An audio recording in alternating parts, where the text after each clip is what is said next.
Video দেখতাম social মিডিয়ায়, তো ওনাকে ফলো করা শুরু করলাম।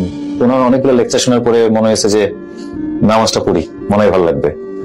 আসলে মা, তারপর থেকে আমি যে রোজার থেকেই নামাজ পড়া শুরু করলাম, আমার ভালো লাগতেছে। বাজান, আমি সত্যি শক্তি পেলাম বাজান, আল্লাহ তাআলা রহম করছে। আর যার মুখ থেকে শুনে তুই নামাজটা পড়ছো, আল্লাহ না জানি সে কত ভালো মানুষ। আল্লাহ তাহলে তুমি রহম করো বাজান। বাবা, তোর একটা কথা কই, বড় মা, নামাজটা যখন ধরছসই, তুই তো পুরুষ মানুষ, যদি বাসায় থাকস নামাজের টাইমে এলাকাতে মসজিদে গিয়ে নামাজটা পড়িস, তাতে আল্লাহ সন্তুষ্ট পায়। ঠিক আছে মা, চেষ্টা করবো।